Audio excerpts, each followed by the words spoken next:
Welcome back to the Bob Fu Report, where we give you updates from China regarding religious freedom, human rights, and rule of law.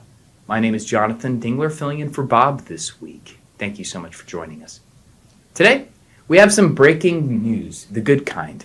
On Good Friday this year, members of the Mayflower Church arrived in the USA, touching down in Dallas, Texas, after some intense negotiation from the U.S. government and the Thai government as well, the Thailand government. China Aid met with members of the Mayflower Church as they landed, along with some volunteers and church partners from Tyler, Texas. This concluded a week-long saga of uncertainty for the exiled church. Watch this brief video of them singing the Psalms upon their return.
Into the spring of water. Psalm 114. Amen. The Mayflower Church escaped China in 2019 due to religious persecution. Their leader, Pastor Pan, was one of the signatories of the infamous joint statement penned by Pastor Wang Yi, asking for the Chinese Communist Party to repent, issuing a statement of faith, asking other house church pastors and leaders to sign in order to stand along the core tenets of the Christian faith, separating from the government-sanctioned church.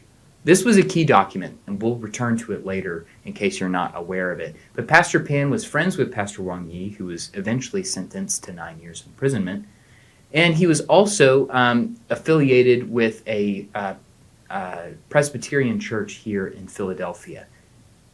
At the time, because of his quote-unquote foreign connection, he was interrogated constantly by the authorities, and at some point, it just got to the point where church members were wondering, when is the shoe going to drop? When are we going to be arrested and our children are going to have to go to public school and get brainwashed by the Chinese Communist Party? So they decided to leave.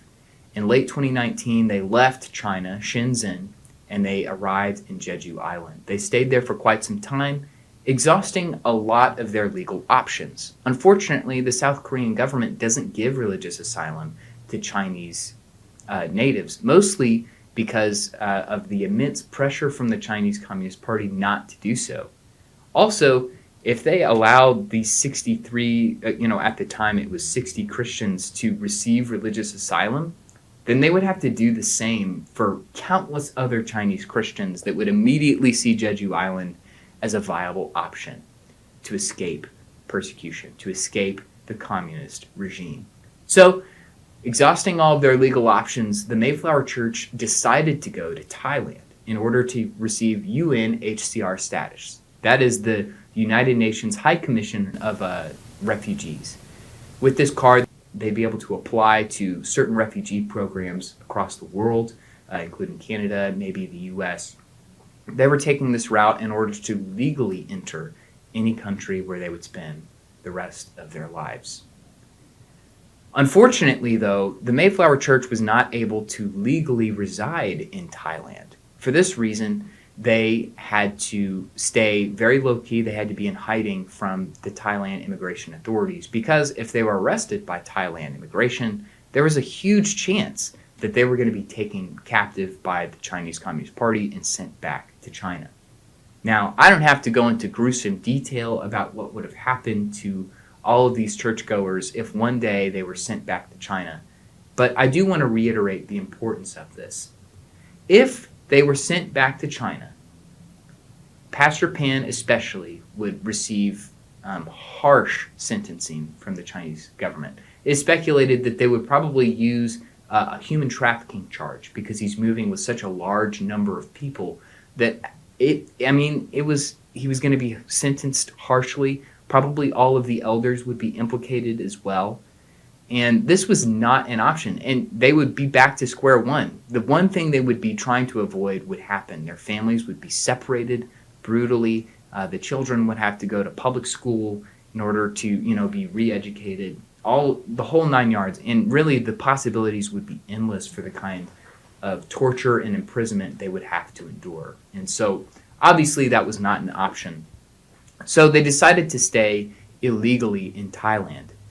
The reason for that mostly was because the Thai immigration said that they had to return to the Chinese embassy with their Chinese passports and, of course, renew their visas that way. But as I just explained, going into the Chinese embassy would not be an option by any means. So they decided to reside illegally in Thailand. And for a long time, there was many threats of them being taken away. And it got to the point where the Thai immigration authorities were able to track them down to where they were staying in Pattaya. It's a small town in Thailand. Well, not really small, but it's kind of a beach town resort area. So they were taken. They went to this resort, and two American women, Dina Brown is one of them. She's the CEO and founder of Freedom Seekers International. This is a organization that is partnering with China Aid to help the Mayflower Church. She had just arrived. It had not been 2 hours since she got there. People were eating lunch, they were going about their normal lives, and suddenly Thai immigration police came and raided where they were at. Over 20 officers came in, took away all 63 members, and sent them to a police station close by. The police at this time were basically saying that they had illegally stayed in Thailand, that they needed to leave, and that they needed to pay some kind of fine and go to immigration prison. They were also given a document in Thai. This document, there was no available translator. There was no alternate document in Chinese, just a Thai document sitting in front of them saying, if you guys sign this document, you'll be able to, leave, no problem. Just come back for your immigration hearing tomorrow, and, you can be on your merry way. Obviously, that's a paraphrase. But the Mayflower Church, because of the history of the Chinese Communist Party kidnapping people from immigration prison and the Thai government doing nothing about it, decided not to sign this document. Who's to say that this document didn't have some kind of incriminating clause that would say that if you sign this document, you're okay with going back to your native country, being repatriated or deported? And so they decided not to sign the document. And this is kind of one of those things where obviously we wish things could have gone differently. You'll see on your screen now a video of them staying in the police station overnight, not being allowed to leave. The two American women also not allowed to leave, which refutes a very key claim from the Thai authorities later on, which we'll get to. But they're sleeping on tables. They're sleeping with chairs pushed together. A pregnant woman, sleeping on the ground. This is just, it just breaks my heart to watch. And it really should break yours too, and should make you angry. because this is a process that was, an emotional roller coaster for all of us watching, feeling like there was nothing that we could do. The next morning, the Mayflower Church arrived for their immigration hearing, and at the time, it was all smiles. They were told by the judge that they would just have to pay their fine, and then they can go back to the police station and pick up their belongings, and then they would be sent back to where they were staying in Pattaya for the time being. I mean, this is a miracle. This is awesome. We're sitting here in the office. We're very excited for this to happen, and suddenly things change very quickly. It turns out that the Thai authorities had no intention of sending the Mayflower Church back to Pattaya. Instead, they intended to drive them to Bangkok. What normally would be a 2-hour drive turned into a 5-hour escapade.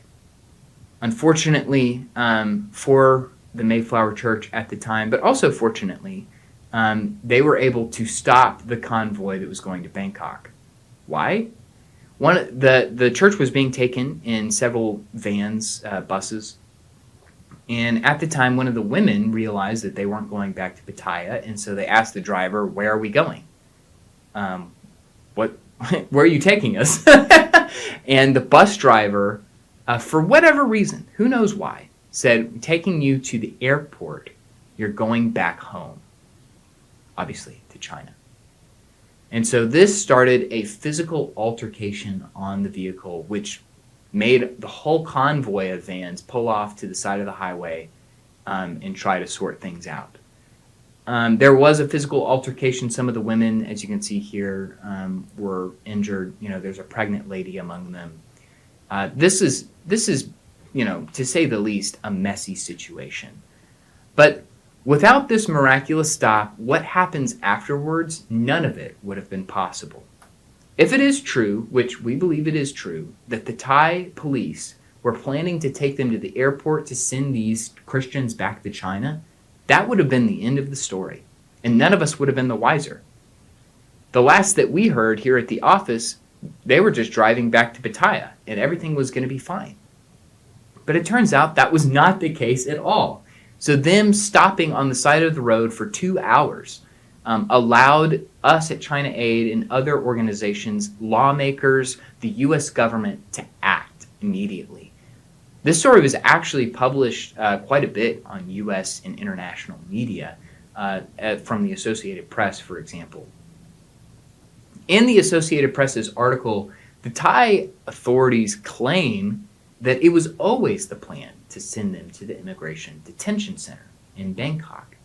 And conveniently, if you know anything, you know that the Immigration Detention Center is not far from the airport.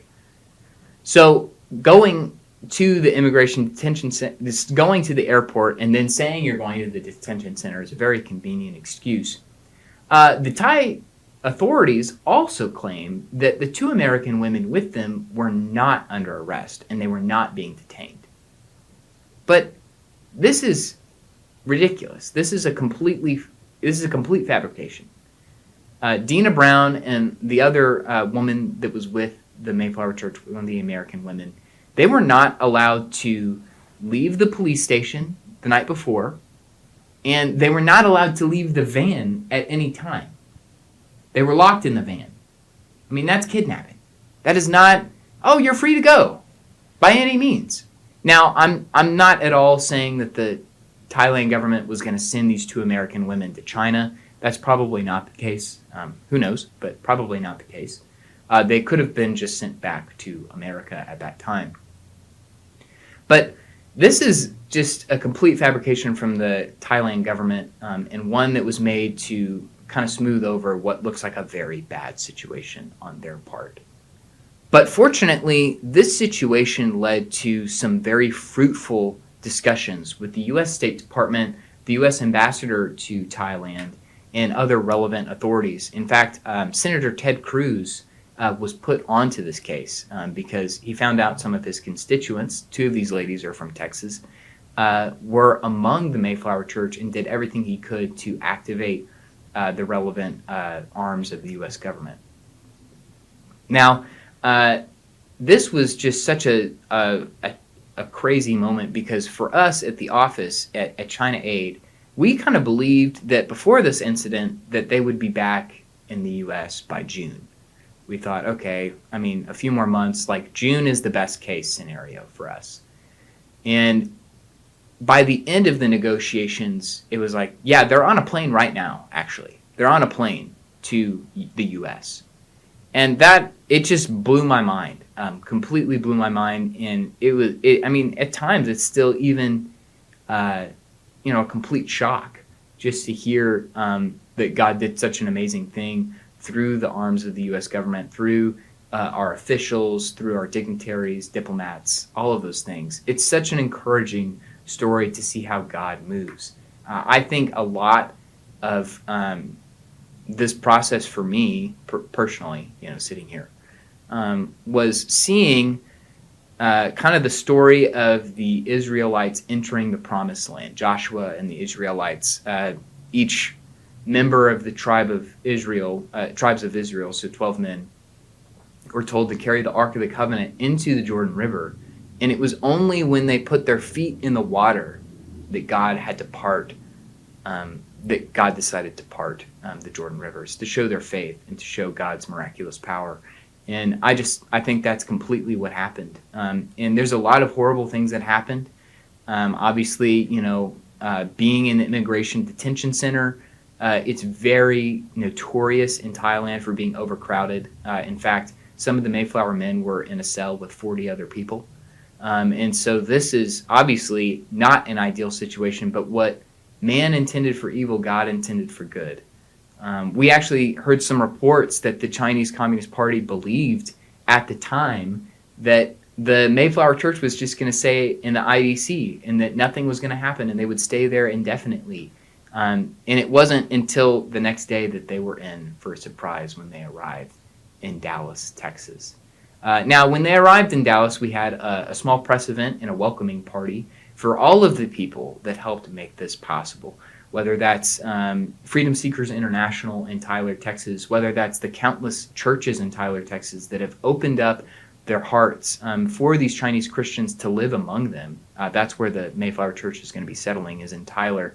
All of these people that had gone to visit the church came and waited in the Dallas International Airport. As you can see, some of these very emotional photos coming back with you again. One of the key things that just stood out to me, like I said, was them singing the Psalms in their gratefulness to God for saving them and for delivering them from the evils of the Chinese Communist Party. And so thank you to everyone that was a part of this process, but really their journey is just now beginning. This is a critical time where the Mayflower Church, all of these children, 35 children, 28 adults, they're going to have to really dig into not only like what it means to be free, but dig through like so much trauma and wounds and things from the last 5-6 years that they haven't had any time to process, being in fight or flight mode for almost 4 years. That weighs a lot. And so be praying for them. Be praying for how they process this and that their ministry continues. This is something that the church has been adamant about, that they would not quit their ministry in the U.S., that they wouldn't live the American dream, but instead would pursue continued ministry for those who are from China and the U.S. I also want to share with you a couple of photos. This was just a great welcoming ceremony in Tyler. It was the week after they arrived. Congressman Nathaniel Moran, he's the representative for the Tyler district, and so his constituents are going to be the ones doing a lot of the resettling and helping these Chinese Christians assimilate into American culture. He gave some very stirring remarks as well.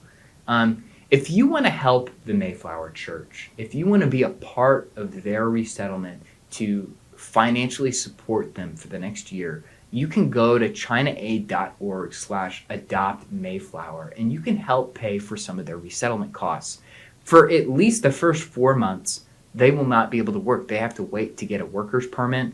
Now, Freedom Seekers International is working tirelessly to get them workers' permits, to get them a place to live, a wide open space for them to live. Right now, they're staying somewhere where they have just a great, they do have wide open space right now, but that's not a permanent setup. They need something permanently for all 63 members. So you can give to Freedom Seekers International, or you can give to the families directly into their pockets to help them. You can go to, again, I'll put the link on the screen again. It's ChinaAid.org/AdoptMayflower. So whatever generosity you have in your heart, whatever room you have in your heart or wallet for these Christians, just open it up to them, and they will use it wisely. And obviously, they're going to use it for their future here in America. You can be a huge part, an integral role in that. In other news, a U.S. Foreign Affairs subcommittee held a hearing for lawyer Gao Zhisheng and other Chinese prisoners of conscience. As some of you may know, lawyer Gao Zhisheng was missing for nearly 6 years. He's been missing for nearly 6 years. It was back in August of 2017, the last time anyone had ever heard from him. He was being held under residential surveillance. He escaped. We had heard some contact from him, and then suddenly nothing. Complete radio silence for almost 6 years.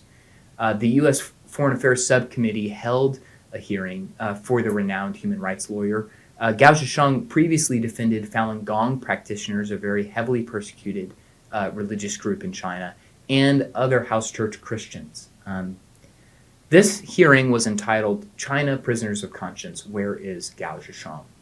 Had several key witnesses, which came, some of them very bravely came to testify about prisoners of conscience in China, and not necessarily the whereabouts of Gao Zhisheng, because nobody's heard anything, but the case of lawyer Gao and how it's so important for the U.S. foreign policy going forward.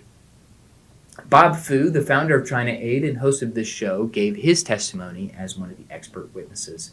He highlighted several cases, such as Pastor Wang Yi that we mentioned earlier. Pastor Wang Yi is the pastor of Early Rain Covenant Church. He was arrested after writing that joint statement that over 400 house church pastors and leaders signed. He was arrested and sentenced to 9 years for inciting subversion of state power and illegal business operations. He also highlighted Bob Fu also highlighted the case of Pastor John Sao, and many of you are very familiar with Pastor John Sao. He is the author of one of the books that China Aid has published called Living Lyrics. These are poems from his prison in Yunnan province. He's suffering a 7-year sentence, all because he was building Bible schools near the Myanmar border. Myanmar, also known as Burma. He was building Bible schools for minority children. And the Chinese Communist Party, even though he wasn't operating in China to do these things, he wasn't building the Bible schools in China. He was using the Chinese border to go back and forth. And for this reason, they arrested him for organizing illegal border crossings. And finally, Bob Fu mentioned 2 other very pressing cases, Zhu Dianhong and Liang Qing. They were sentenced to 13 years and 10 years, respectively, for cult activity. They suspected that Zhu Dianhong, this lady, that she was the leader of the 3 grade servants cult, one that she had no idea about. She was just doing normal Christian activities when she was arrested. In fact, the authorities confiscated many of their, Zhu Dianhong and Liang Qing, they confiscated many of their belongings, and in the verdict they said that proof of cult activity was owning a copy of Pilgrim's Progress and a copy of Streams in the Desert. I mean, this is ridiculous. Anyway, Bob Fu, in his testimony for prisoners of conscience and Gao Zhisheng, he recommended that the President of the United States, the Vice President, and the Secretary of State to meet with families of prisoners. Many of them are living in the U.S. They're very easy to go and meet. There's no, legal loopholes or anything to try and figure out. I mean, these are people that live in your country. They're, the people that you represent. Many of them are citizens of the U.S. now. And it would be very easy to go and meet with them. And so just calling for our leaders to do something to meet with these families. Speaking of family members, Geng He is the wife of lawyer Gao Zhisheng. She gave a very stirring testimony concerning her husband, asking for the U.S. embassy officials to go and confirm his well-being. Also asking for them just to do anything to, confirm that he's still alive. But she knew that a lot of these demands probably were not possible, so she concluded saying, quote, "It's okay to have him give me a call and tell me he's alive. Just knowing he's alive is enough," unquote. We ask for many things. We ask for people to be immediately released, for their status to be known to the whole world. But Geng He is saying simply, even if none of that is possible, just let me know he's alive. Like, let me hear his voice. Lawyer Gao Zhisheng has endured so much torture in the past. His previous book, Unwavering Convictions, goes into very gruesome detail about some of the torture that he's endured. And you can go to ChinaAid.org to learn more about lawyer Gao Zhisheng. Now, the last testimony was from Sophie Luo. She is the husband of Ding Jiaxi.